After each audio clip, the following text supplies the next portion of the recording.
Thanks for coming along this afternoon. The great thing about an afternoon workshop, of course, is that we're not really constrained by time the way we would normally be in the evening or in a message, like a Sabbath message that we normally would be. So I want to keep it nice and relaxed, and I want to make sure that I'm inviting you guys to interrupt. Raise your hand if you want to ask a question. I want to be really open and flexible with that today because this is a workshop rather than a sermon or a fixed message.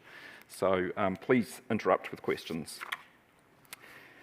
So, as Andrew said, this is a tough one, but it's not the only tough issue that we're facing in our culture today. There's so many issues that we're facing. Of course, you guys are all aware, vaccine mandates, government overreach, suppression of medical opinions, suppression of freedom of movement through lockdowns. All these controversies that are happening are all at the forefront of our mind right now, but what I want to do this afternoon is really narrow things down and talk specifically about freedom of speech and hate speech laws that certain people are wanting to bring in and why those are dangerous. So conversations and questions might drift around a little bit, but I want to make sure that we stay fairly focused on that topic today. And also, I want to stay out of the weeds a lot rather than talking about really specific examples and really talk about the principles behind why freedom of speech is so important, why it's important to the church, and why hate speech laws are harmful both to the culture and also to the church and our ability to share the gospel, the good news of Jesus in the world that we live. So the outline for today, I want to talk about the current context and the current laws, what is being proposed in new laws. I want to examine 4 reasons why freedom of speech is really important and 4 reasons why hate speech laws are really dangerous. And then I want to talk about the true goal that I think is why hate speech legislation is so popular with certain elements of the political establishment. We also want to talk about why we should care as Christians. As I mentioned, when freedom of speech suffers, the church suffers, because our ability to share what is an offensive message to some is severely hindered. And of course, like I say, I want to open up for Q&A, so we'll do that at the end as well. So let's make a start by looking at the current context. So as I've mentioned, there's many, many issues. Some others that are a bit broader than the ones that are really present and in front of us right now include things like the LGBT lobby, something you might have heard of, the Great Reset, things like critical race theory, government overreach, socialism. Again, all of these they're big and hotly debated issues in our culture. And it's so important that we can debate these issues, but hate speech laws are going to restrict and make it harder and harder for that to happen. So these are important issues, but all of them will be affected by hate speech legislation. Now, of course, the Christchurch mosque shooting was a real catalyst for driving these proposed laws in. These laws were being discussed well before the Christchurch massacre, and I remember on the day of the massacre, I remember thinking, here we go, this will be the thing that will give the government the justification for rushing legislation through and actually pushing it through much quicker. And as we've already seen on so many social issues, the government has rushed legislation without proper public consultation. And so I've actually been quite surprised by the way things have developed quite slowly and the way they have actually put out, the Ministry of Justice have put out a discussion document, which you may have heard of. They're outlining the proposed law changes and they're actually going through a proper select committee process, which is good to see. We need that. Thankfully, some in the government, some in those in power, obviously recognise this is an important subject and it does justify proper consultation with the public. So that is encouraging. But obviously, the Christchurch mosque shooting was absolutely horrific. And the response to it has not been hateful. Obviously, the community response to that atrocity has been one of outpouring love and support for the Muslim community across the board, including the church, despite the fact that we may disagree with their religious beliefs. Obviously, when something that horrific happens, they get the love and support they want. So this idea that the Christchurch mosque shooting is evidence of awful hate and division within our culture and that we have to suppress all these hateful ideas, it's like, no, that was one man And obviously there might be others out there, but overwhelmingly, I think the Christchurch mosque shootings actually showed how much compassion and love and tolerance there actually is in the vast majority of Kiwis. But obviously that was a catalyst. Now, the Royal Commission of Inquiry into the Christchurch mosque shootings, interestingly, came to the conclusion that hate speech laws would not have prevented that tragedy. And I think that's important because the vast majority of the Royal Commission of Inquiry is pushing this idea that we need hate speech laws so that the ideas that fostered in the individual who did those horrible shootings are suppressed. But they also admit such laws wouldn't have stopped this example, and that's important. So, current laws. The existing law says that hate crimes are already illegal. A hate crime is an offence that's motivated by a hostility to the victim because they're a member of a protected group based on things like gender, race, ethnicity. So hate crimes are already illegal, and the following laws include clauses which cover hate crimes. So you can see there's a fairly extensive list there. So for example, the Human Rights Act at the top, the first one there, prohibits speech that is likely to incite hostility or ill will against a person because of their group identity. So it's already illegal to incite violence with your speech. So you could say hate crimes are already illegal under the current law.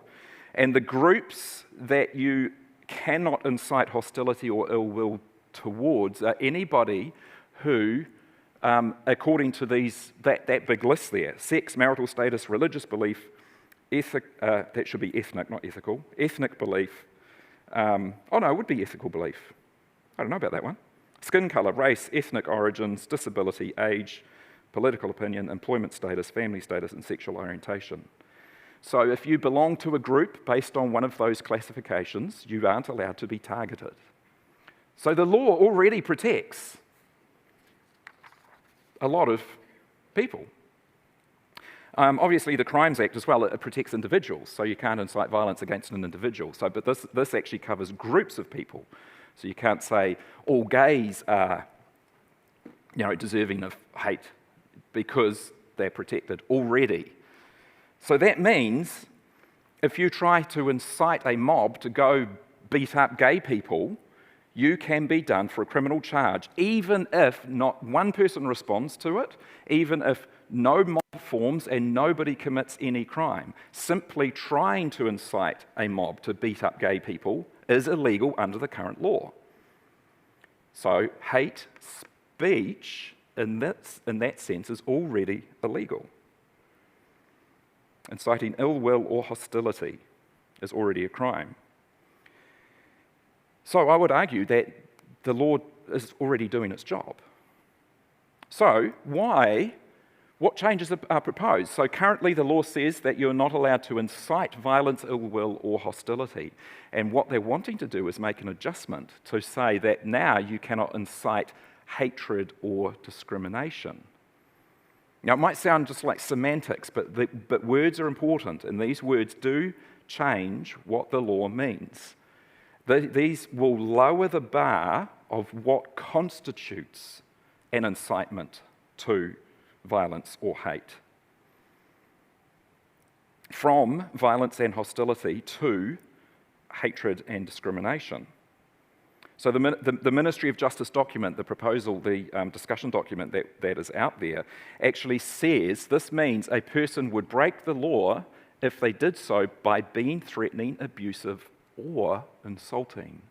Not and insulting, or insulting. In other words, simply insulting somebody will become a criminal offence under these laws. You will potentially commit an offence simply by insulting someone, intentionally or not. And of course, the other change is to include gender expression and gender identity in that big long list, sex and ethnic origin and all that. That list currently doesn't have, in the Human Rights Act, doesn't have gender expression or gender identity as a protected class of people. And that means any statement deemed offensive by a transgender individual, who I would argue they are some of the most fragile and delicate individuals in our culture who are very easily offended. If they get offended, it will be a criminal act to do so, and punishable by fines or imprisonment. Now, before I make my case for freedom of speech, I want to make a really important point, and that is free speech itself is not an absolute right. Free speech isn't just an automatic right. We're not free to say what we want. And this isn't a black and white debate. This isn't a case of when I have the right to say whatever I want. There are commonly accepted boundaries of behaviour in our culture. They're both socially and under the law. So examples of speech that you are not free to speak under the law include all of these: libel, slander, obscenity, pornography, sedition, incitement, classified information, copyright information, trade secrets, food labelling, right? I mean, food labelling, you can't just write anything you want on a product. It's like, buy my peanuts because they cure cancer, you know? You're going to get in trouble if you do that. You can't just say what you want. Non-disclosure agreements, the right to privacy and dignity, public security, perjury, and there are probably other examples. These are all perfectly accepted by all of us as reasonable boundaries as to what we can and can't say. And they're necessary for a civil society, I'm sure you would all agree. Another important distinction, of course, is threatening and abusive speech, which I've already touched on. So as discussed, the threatening and abusive speech is banned because the consequences of that speech can be severe. They can cause harm. So I can't use this platform, the podium, the opportunity I have now to speak to you, to try and incite hatred to you and your family. You would rightfully expect the law to protect you from me doing that, right? So our speech is not free, and typically you often hear it coming out of the US, because obviously it's written into their constitution. Freedom of speech is an absolute right, and you cannot take away my freedom of speech. It's not an absolute right. It's not in the Bible as an absolute right either. So our speech is limited.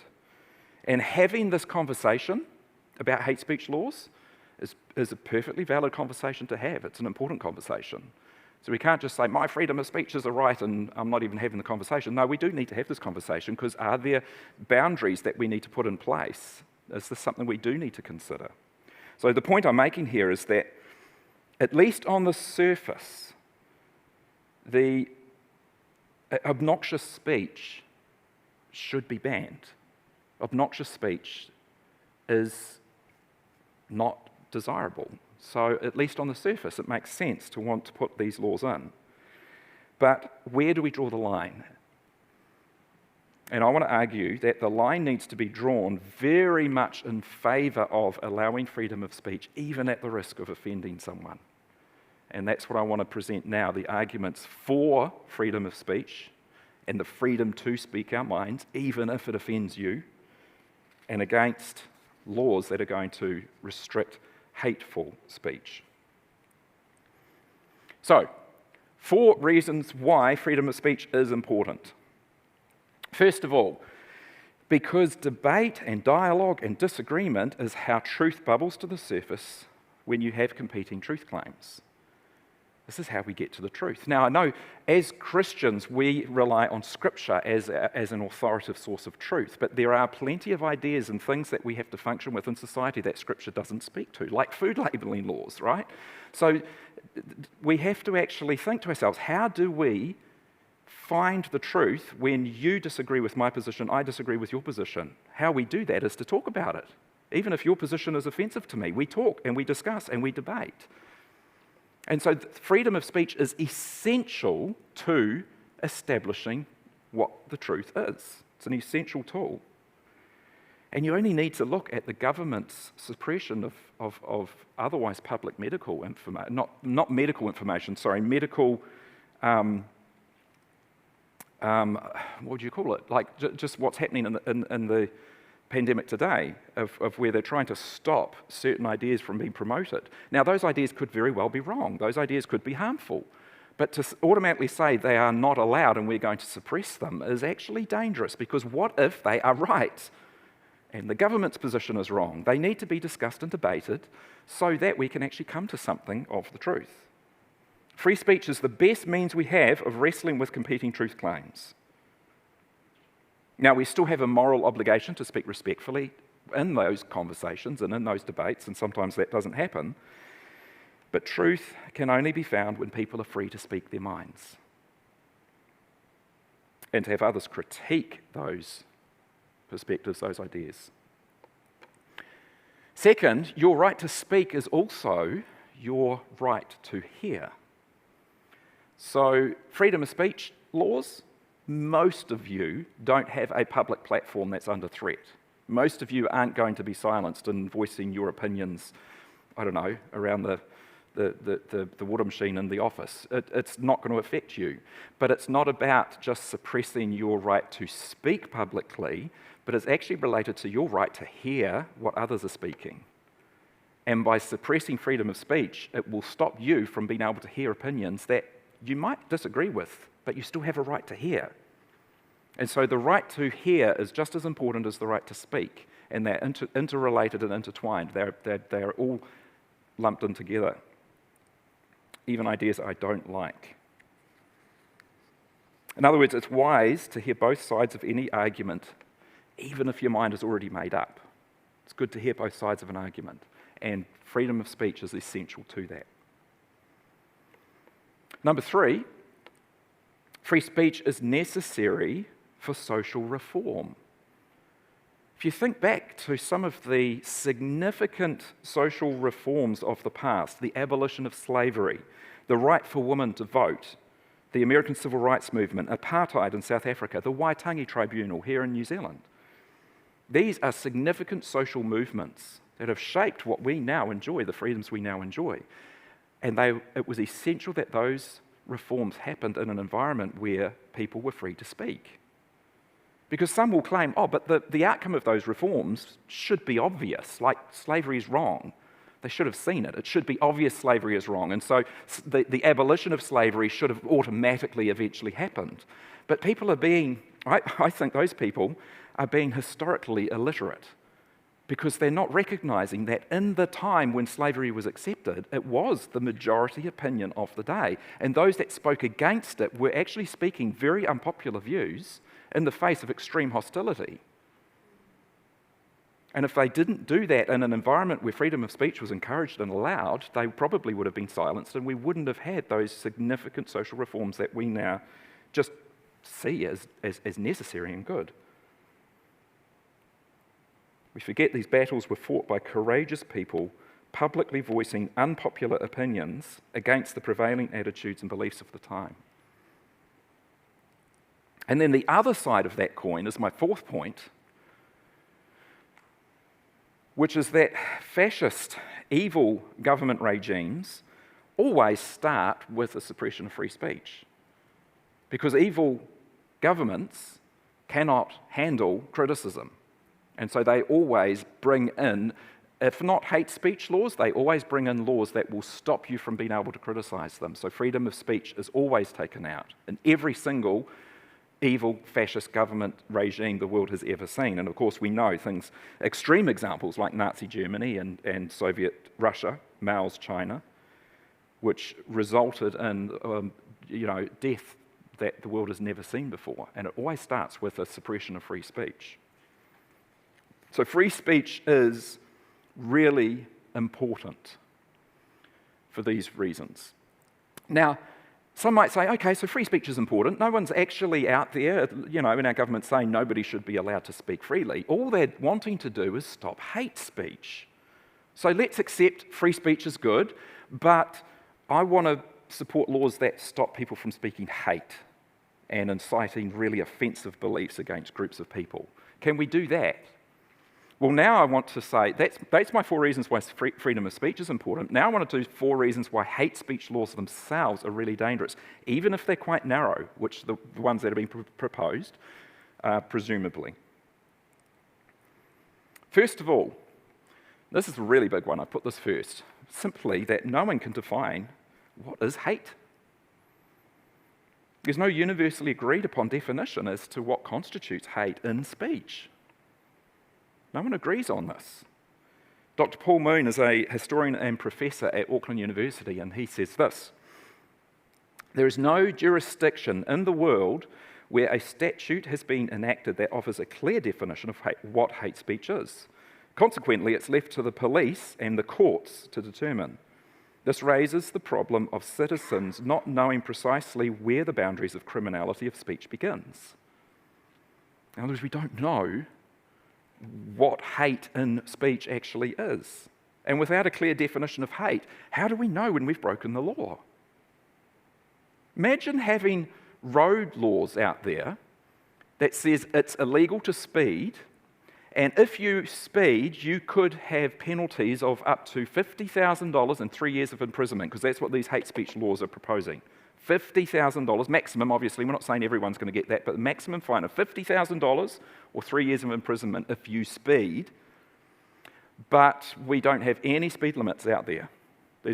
Speed signs. No one actually says what the limit is, simply that it's illegal to speed, but no one knows what speeding actually is. You would agree that is a terrible law. You would drive around constantly in the fear that you might be breaking the law, but you wouldn't know it. And you would never know if you've broken the law until you're dragged before the courts and a judge says, yeah, no, that was too fast on that piece of road, so you did break the law and now you'll be fined. Without a clear definition of what constitutes hate, how are hate speech laws ever going to guide our behaviour? What constitutes hate? Come on. Here we go. What constitutes hate and who gets to decide? Who will be the moral arbiters who determine when and if someone is guilty of hate speech? Now, those promoting these laws very arrogantly presume that hate should be obvious. They think that it should be obvious that what constitutes hate. But obvious to who? A really close to home example is in 1 Peter 2:8, where he calls the gospel a stone of stumbling and a rock of offence. The Christian gospel that we hold so dear is a rock of offence. In other words, it's offensive. When you think about it, we believe that you're a sinner. You know, we want to go out there and tell the world you're a sinner and deserving of judgment and eternal destruction. It's pretty offensive, isn't it?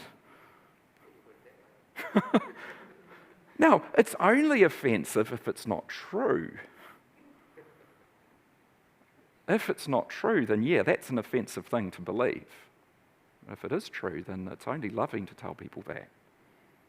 But obviously a lot of people don't believe it's true. And so the very thing that we hold so dear is incredibly offensive to some, and yet for us we see it as loving. Hate speech laws can't differentiate between that. That is an opinion rooted in a very deep understanding of the reality of the world, a worldview. And yet some would say it's hateful, and others, we would say it's loving. So who gets to decide? Ultimately, the ones in power get to decide. And another example, again close to home, is the Christian view on sexuality, marriage, and gender. Our position on those topics is highly offensive to many. In fact, I'd argue the LGBT lobby cannot scream more loudly how offensive our position is on those issues. They say our position is so harmful, it drives people to suicide. So it's no wonder that they see expressing those views as criminal acts deserving of severe punishments. When you think about it, their position is quite reasonable if they think that our position on those issues is actually driving people to suicide. But again, who decides? Ultimately, those in power decide. And I don't mean government power, I mean social power. And I would argue the LGBT lobby has so much social power now that's why they're the ones screaming the most loudly for hate speech laws.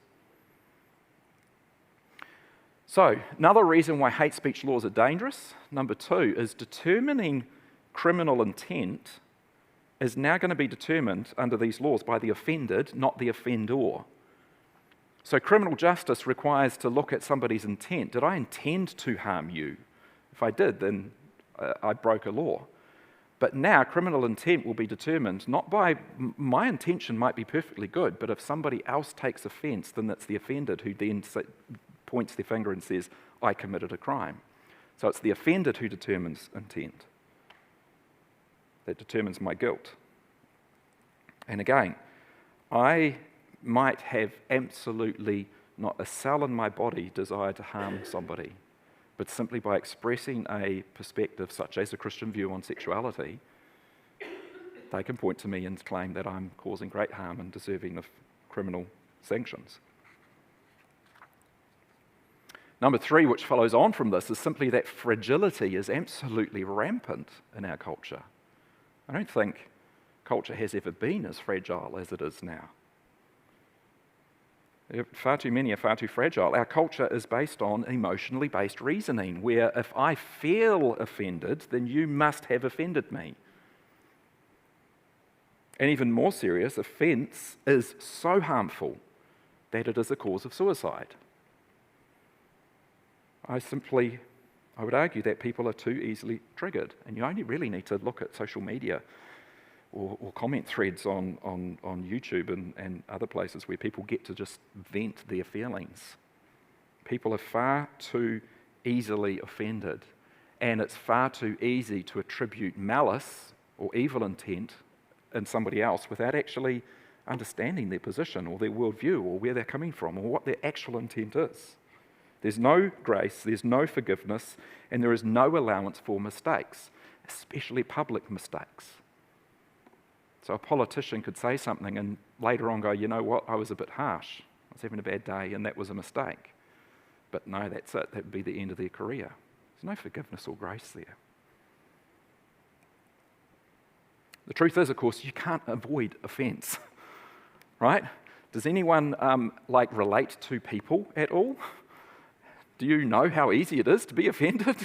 Is anyone married? Has anybody got a family? I mean, how easy is offence? We are constantly having to forgive each other because we're always being offended. It's a fact of life. And the truth is, some beliefs deserve to be critiqued and some beliefs deserve to be criticised. And we cannot afford to be so fragile as a culture that we simply cannot stand being offended. And then number 4, I think this one's really significant because it is completely counterproductive to what they're trying to do, and that is it drives truly evil ideas underground. Hate speech laws don't stop people believing in hateful ideas. We have to acknowledge there are some truly evil, hateful ideas out there. Neo-Nazi ideas was one of them, driving the mosque shooter. These are genuinely radicalized people and groups that I would say are dangerous and need to be very closely monitored. They promote ideas that need to be critiqued and need to be criticized openly. And the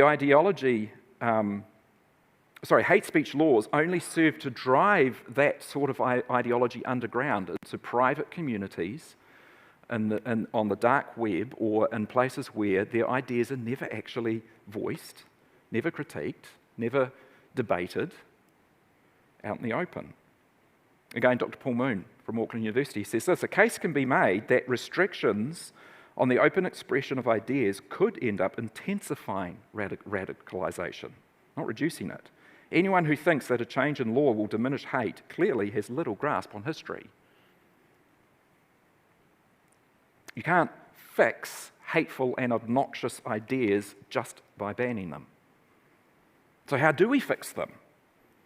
I would say you bring them out into the open and you let them be critiqued. Sunlight is the best disinfectant.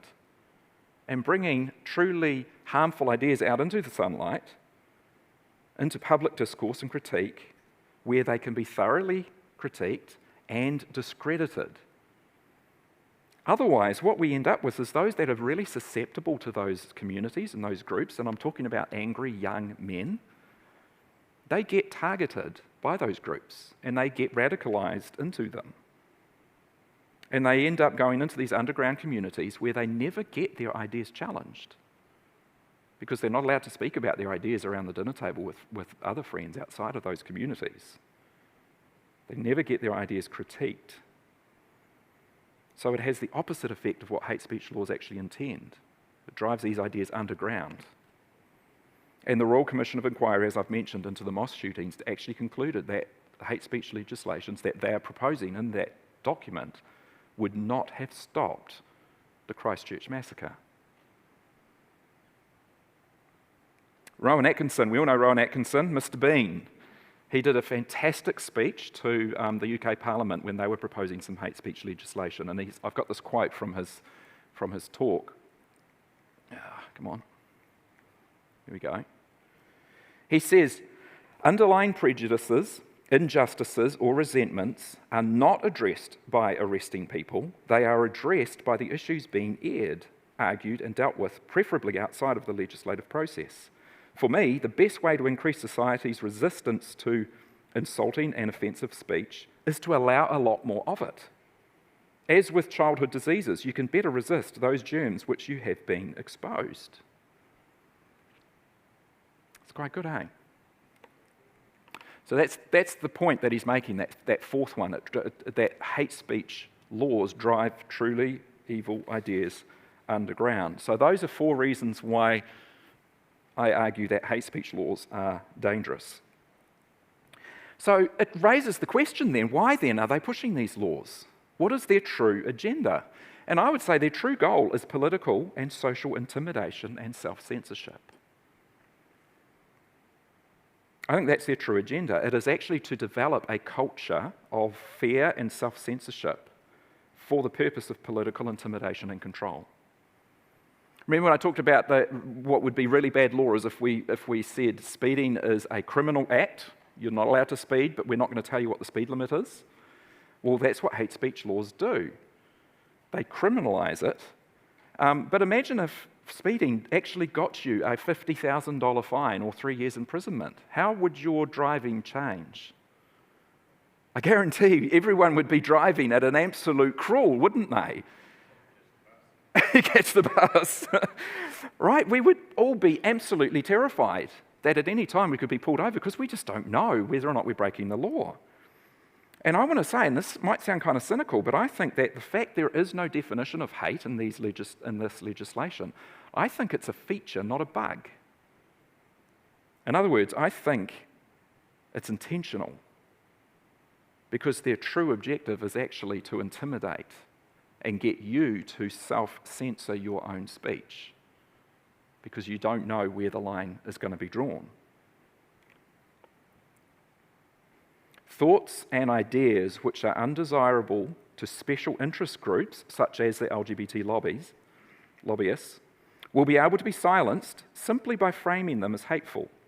Such special interest groups claim to believe in free speech just as long as it's speech they approve of. I think that's the result. A population who will be too afraid to express any unpopular opinions, and therefore a population that no longer engages in the democratic process of debate, discussion, and civil discourse. Yeah, you're highlighting an important point, and I've highlighted this. What happens when the Muslim community, which holds similar views on homosexuality that we might, criticise the LGBT, the gay community, and the gay community criticises the Muslim community for holding nonsense views, and then they're both offended, and then they both come before a judge, and what, does the judge have to find them both guilty of offending each other? It's like, whose interests trump whose there? Yeah, you highlight a good point. And that brings up another challenge to the law, is like, is it really the courts and the police's job to mediate between offended parties? Like, are they not already overworked and busy? Is there not serious crime out there that's not been investigated, and we want them to be mediating offence? So yeah, you're right. There is a conflict there. So that's a good point. Scary thing too, Rodney. Yeah. The law is supposed to be blind. In other words, if you broke the law, then you've broke the law. It doesn't then come down to a second question of, do I think it should be law or not? That's weird. Yeah. Yeah, you're right. And I mean, it sounds like a black and white case with that jury you're on, but you're right. In a lot of criminal justice cases, the line isn't clear. It's not black and white, and there does have to be some consideration to what we as a culture and as a society will deem as acceptable or not. So, yeah, which is what a jury is for. That's the whole point of having a jury, is to get a jury of your peers. Yeah. So do our values and what we deem right and wrong. Yeah. Supposedly, if you have a jury, then you should trust that you are, because it's not just one person imposing their values on your guilt or innocence. Yeah. It's an interesting experience. Anyway, I'm not an expert on criminal justice, so I probably can't comment any more on that. Anyway, I do think that their true goal is self-censorship and political intimidation. And this is a great quote from Muriel Newman, ex-member of Parliament. Anyone remember that name? Yeah. So she's written this in a piece regarding this debate. She said, what the Prime Minister doesn't seem to understand is that threatening people so they're afraid to speak up will not create the socialist utopia she's planning for New Zealand. The very last thing New Zealand needs is the chilling effect of hate speech police stifling our thoughts and monitoring our every utterance. Yet, if the law changes go ahead, the result will be fewer Kiwis will openly speak their mind for fear the police will come knocking on their door. This will indeed be an ominous day for New Zealand if the police become the enforcement unit of ruling politicians and their activist allies against free citizenry expressing contrary opinions. Yeah. What's that? Yeah. And of course, we're seeing this play out in places like Germany, Canada, and parts of the UK. I think Scottish Parliament has introduced hate speech laws. So we are seeing these laws actually introduced in Western countries, and some pretty horrific examples of unjust findings in court. Yeah, well, I would say that when it comes to bullying, that is incitement of violence or ill will towards someone. So the laws already forbid that. And so kids who do that online can actually be taken to court if it's bad enough. Secondly, the two that you speak of from Canada were Stephen Molyneux and Lauren Southern, who they're not Holocaust deniers at all. That was a lie that the lobbyists in New Zealand who wanted to silence their opinions put out there.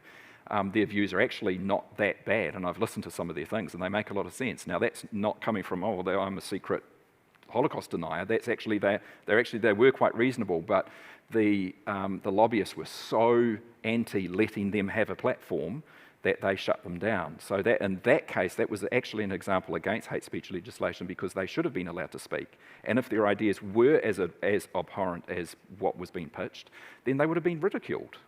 People who try and say the Holocaust never happened, they don't get big audiences. Exactly, bring it into the light. Let them speak. Exactly, because I would never have heard of them if that hadn't happened. So I went and listened. I went and actually listened to some of their YouTube material, and it's actually quite reasonable. It's not extreme at all. And that's not me trying to defend people who are really, really bad. They're actually not bad at all. So I would agree with probably 90% of what they said. So I would have loved to have gone and heard them. But I agree. I would still argue that even though, let's say, some extreme neo-Nazi speaker was coming in who does deny the Holocaust, and if they're inciting violence against Jews, the law already covers that. If they're not inciting violence, but they're spewing ideas that are actually really objectionable and really ridiculous, like the Holocaust never happened, then people would look at that and go, you're a bunch of loonies. They'll get an audience of 10 or 20 people, not 300 or 400 all going, I wonder if they're right. And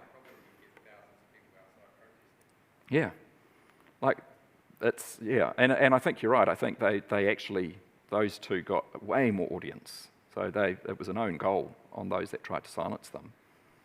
Yeah. But the point that you're making, though, is there are truly objectionable ideas. There are truly objectionable people. And I would say that the law already covers the incitement of violence. So they cannot go out there and spout their objectionable ideas in a way that will actually cause people to go, right, we've got to come against those people. Yeah. Well, that's a really different issue than what we're talking about here. But my understanding is it hasn't put a dent in, if anything, the violence against children has increased. So, in fact, all the stats point to that. The violence against children has only increased since that law has been brought in. Now, you can't say it's because the law was brought in that it's increased, but you can certainly say that the law didn't stop that trend, and the trend has accelerated, if anything. So, but that's nothing to do with freedom of speech or hate speech, so that's getting a little bit sidetracked. So, let's go back to this then. I want to just talk now about the battle being on multiple fronts, because what we've talked about so far is whether or not legislation, whether or not a law change is necessary to prevent obnoxious, hateful speech. But law changes are only one tool in those that want to suppress and intimidate political opponents or those that hold to non-politically correct views. The battle is on multiple fronts. So, social sanctions and social punishments are another thing that we need to be aware of. And 4 examples of this would be, for example, workplace intimidation. So the infiltration of social activism, political agendas, and woke politics into workplaces is a real problem. Employees who hold views that are not considered politically correct, such as Christians regarding issues of sexuality and gender, are bullied into silence and self-censorship through intimidation, ridicule, and threats of losing their job, losing promotional opportunities, and things like that. And so many will privately, and some of you here could share on this, report privately that they stay silent when it comes to political issues in the workplace for reasons of self-preservation. Because in the workplace, tolerance is a one-way street. Tolerance only applies in one direction. It certainly doesn't apply to those who hold more conservative or socially conservative views. So that's one of them. Second is corporate cowardice. This is where, from the boardroom and management level, corporations make changes in order to submit to the woke agenda or the politically correct agenda. So threats of boycotts, of brand reputation damage, for businesses that don't follow the current narrative, the latest politically correct narrative, is becoming increasingly common. It's becoming a tool of the progressive left in order to get these corporations to appease them and appease this angry mob. So one example of this is book banning. So Amazon, and I think it's one of the, was it Fishpond? I can't remember, one of the New Zealand book retailers have taken titles off their catalogue that are critical of gender ideology. So there's a couple of really good books that I sold at Thinking Matters, so you can still buy them from Thinking Matters, which question gender ideology, and they've taken them off because the mob demanded that they do that. And yet, hypocritically, Amazon will still sell you a copy of Mein Kampf, which is Hitler's political manifesto. And they say, oh, but that's for research purposes. We're not selling it because people actually believe in that nonsense anymore. We're just for research purposes. But for research purposes, you're not allowed to buy a book that questions gender ideology. So again, corporate cowardice, where corporations are actually curtailing to the demands of the angry mob. Yeah, even Dr. Seuss, I know. The nonsense is no limits. Big tech and social media censorship. I mean, probably, most of us will have heard of this one. Takedowns, shadow bannings, traffic throttling, demonetization, and suspension of accounts. These are all techniques used by big tech to stop you from expressing unpopular beliefs online. You express an unpopular belief, then your account gets suspended. First for a week. If you do it again, then they will turn off your account and you'll never get it back again. This is big tech intimidation. And the power that they have to silence dissenting voices is far, far too great. And it's a real concern that people aren't making a bigger deal of this. It's a threat to open democracy. And then number 4, cancel culture. Public figures, musicians, comedians. I don't know if you guys are following, what's going on with Dave Chappelle. They're trying to get him cancelled because he is speaking out against some of the woke narrative, despite the fact that he's extremely left-wing himself and extremely progressive in his views. But he's saying some things about transgender people. A transgender man is not a real man, a transgender woman is not a real woman, and that's not allowed. So they're trying to cancel him. So he's a comedian, but musicians, other professionals, they are lynched on social media and they get cancelled. And this sends a clear message of intimidation to the rest of us that we need to self-censor. Keep your mouth shut or you will be next. Another one is venue cancellations. So like the Stefan Molyneux and Lauren Southern thing, where they had their venues cancelled, they had big protests, they had threats of violence. So the activists will ring up the venue. If you wanted to host a controversial figure here, they will phone up Andrew during the week and say, we are going to have protesters and we can't guarantee that it's not going to turn violent. And the expectation that you can't afford to have violence break out here, so you cancel the event. So these are all techniques being used to cancel the public voicing of unpopular opinions. And it's dangerous. Yeah. No, I'm not saying that at all, because there are clearly examples where Facebook need to take posts down, and they have thousands of people for pornography, particularly things like child pornography and trafficking. If they just let anything post, then those things would be all over the place and no one would even use the platform. So the question becomes, what is illegal? Now, it's illegal to incite an insurrection. So if somebody was literally on Facebook saying, we are going to crash into the Capitol building and we're going to take it over, bring your guns, then absolutely that should be shut down. But open discussion about a protest that's happening that's not actually inciting violence, that should have been left up. So they already police posts, and rightfully so. Like I say, there are obnoxious, illegal material that should be taken down. So they're already doing that. The question is, where do you draw the line? And what I'm saying is this whole debate is about where we draw the line.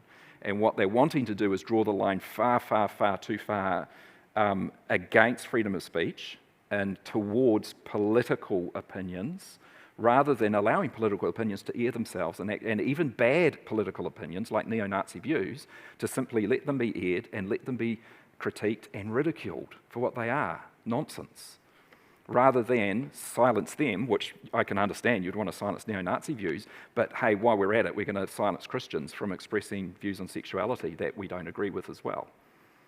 So I guess what I'm trying to say is it's not clear-cut. And like a point I made at the beginning, our freedom of speech is not an automatic right. We are not free to just say what we want. The question here is, where do you draw the line? And the line is always going to be grey, and it's going to be different in situation to situation. It's not easy, it's not clear-cut, but I think they're pushing things way too far. And they're pushing them too far in a direction that's actually going to harm the church and harm our commission. Yeah? So you made the point that tolerance is one way. They could, but only if there's a big swing in the political makeup of both Parliament and the courts, which of course can happen. And anyone who thinks that's not going to happen only has to look at the 2016 election in the US, right? Where no one said Trump could win, but Trump came in and all of a sudden the Republicans had a Senate majority, a House majority and a Republican president. In other words, they had the power to make any change the Republicans wanted. And that's why the progressives freaked out so much. So yeah, you're absolutely right. These laws, if they are used as tools of political intimidation, can be used on either side. Should be able to be used on either side. Yeah, I would still argue that they shouldn't be able to be used as tools of political intimidation at all, because the truth is more important. We have to be faithful to what is actually true.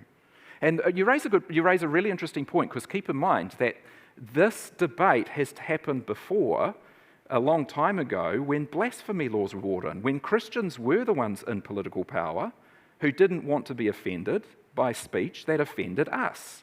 And so we put in place blasphemy laws and made it illegal for somebody to blaspheme the Christian faith. So this has happened before when we were in power, and we used them in a way that I don't think was good either. Now, blasphemy is a sin, and it's a serious sin, and it's one that obviously offends us. But if I was in a position of political power, I would still say that it would be wrong to use the government's power to make it illegal to speak something that somebody believes just because it's offensive. So it's an interesting, these political swings throughout history do change. And I think you're right. I don't think the progressives that are pushing these laws truly understand what they're pushing for, because if they did lose political power, then these laws would be used against them. Social intimidation. It's resulted in a significant silencing of ideas that actually need to be voiced, and ideas that need to be discussed openly and debated. Okay, so I'm going to bring this into land now. We'll do a quick recap just so that I'd like to just repeat what I've already done so that you guys can just remember. So I've talked about the 4 reasons why freedom of speech is so important, because discussion and debate is how truth is found. Because your right to speak is the same as your right to hear, and it's just as important that you have the right to hear opinions you don't like as it is to speak them. Because free speech is necessary for social reforms, and we can point to some significant social reforms of the past, where if speech had been limited, they might not have happened. And evil governments thrive when free speech is suppressed. In fact, evil governments cannot rise to power unless they suppress free speech. And then the second 4 are the reasons why hate speech laws are so dangerous, because no one can define what actually is hateful. There is no clear definition. Because criminal intent ends up being decided by those who are offended rather than those who have actually caused the offence. Number 3, cultural fragility is rampant. We live in a very fragile society, and it's only going to get worse if this becomes a tool to them. And it drives truly evil ideas underground. It suppresses, it doesn't suppress hate, it drives it underground where it isn't exposed. I believe their true goal is intimidation and self-censorship, and it's been pushed on us on multiple fronts. So we've really talked about law changes, but it also comes through workplace intimidation, corporate censorship, big tech censorship, and cancel culture. And I want to encourage, I've got 2, they're called fact sheets that I wrote for Family First. Bob McCroskey commissioned me to do these earlier on this year. Critical theory. If you don't know what critical theory is, grab one of these and have a read. It's the next big thing. And I believe that it's creeping into the church in insidious ways, so have a read of that. But obviously hate speech, what I've talked about today, that's equivalent to a handout. If you wanted to read more about what we've talked about today, there's a fact sheet there, which really just covers a lot of what I've covered. So those are available today at no cost, and also in PDF form from the Family First website. All right, conclusion. Let's wrap this up. I believe hate speech laws are being smuggled in under the pretense of the public good. After all, who can disagree with the idea of banning hateful, obnoxious speech? All right, it sounds good on the surface. But I believe this is actually one of the most dangerous laws that we've seen in a long time. And that's saying something, given some of the law changes we've seen. When you're talking about the abortion laws that came through last year, when we're looking at things like these vaccine mandates, and just the government overreach that's happening is significant. But the thing is, all of these issues can be debated in a free and open society. When you introduce hate speech legislation that forbids people from talking about certain undesirable speech, then these sorts of issues can no longer be freely debated. So I really think this is dangerous. I summarize it this way. Under these laws, political activists and special interest groups miss the distinction between hate speech and merely speech they hate.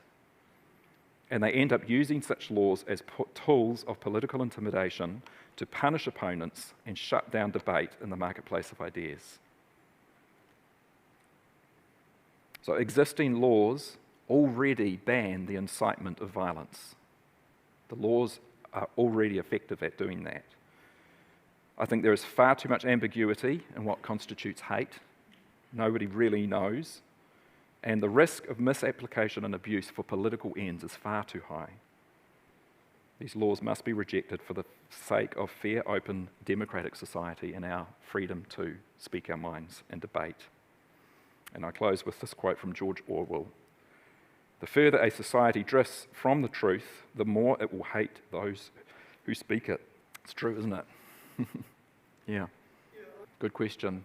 I think, because effectively, I mean, correct me if I'm wrong, but your question is sort of asking how much should we as Christians be involved in political activism? Because Jesus wasn't a political activist.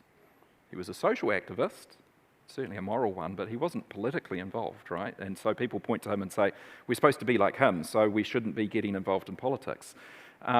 It's a really good question. There's a lot of debate around that. I would still argue, though, that we are called to seek justice and correct oppression. So when we see laws such as the abortion laws that came through last year, that should make every Christian angry and want to get involved in the pro-life movement, because those laws are killing unborn children. Those are unjust, evil laws. So that's, the line really should be drawn as where does my own comfort in staying quiet and just ministering to my own friends, when is that actually starting to dishonour our call to actually make a difference in this world by reflecting God's love potentially through political activism? It's a good question. It's a really good question. And I think it's going to depend on your nature. It's going to depend on the opportunity you have to speak into these sorts of issues. I think he was very politically active in the synagogues against the political leaders of the religious leaders. So I do wonder how much that argument holds water, that he wasn't a political activist, just because he wasn't speaking out against the Romans. But who held more social power in those days? Was it the Romans, or was it actually the political leaders? So, like I say, it's an interesting question, and it's one I want to think a bit more about. And I'm not going to spend too long to find it if I can't find it, but you reminded me of a post I saw a week or so ago, and I took a screenshot of it if I can find it, from a friend who works in the pro-life movement in the States. Very, very effective pro-life speaker, and if I can just find his post, because he just articulated it so well.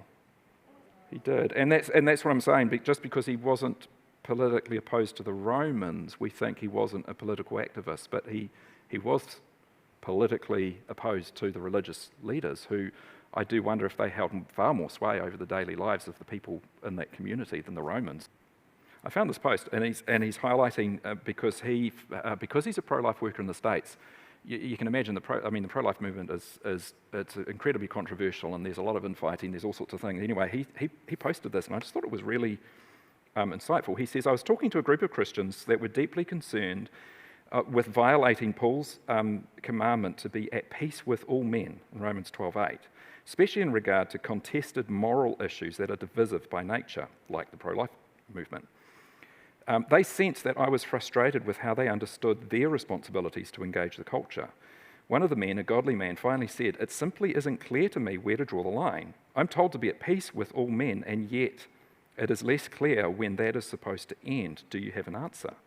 Without hesitation, I said to him, 'Absolutely, it ends at injustice. It ends the moment that my peace comes at the cost of another's freedom, dignity, or life. If I refuse to speak when I know something is wrong, it isn't just an issue of peace that I'm seeking, and it is not the fear of God that is motivating me.'" So I found this quote I'll finish up with. I didn't put it on the slides, but I found it just before I left to come here, and I just thought, this is really good. A guy called Ewan McQueen. He says, when it comes to feeling offended and insulted, we all know who will be lining up to air their hurt feelings. It won't be those of a socially conservative persuasion, such as maybe us. Such citizens, especially Christians, have been mocked and vilified in our media for years, but we don't complain. No, the weaponising of offence, and that's a really great term, I like that, the weaponising of offence, will come from elsewhere. It will be the activists of wokeism who will be seeking targets on whom to unleash these laws. Those pushing the deluded ideology of gender fluidity will be especially pleased with these laws. It's kind of brutal, but I think there's some truth in that.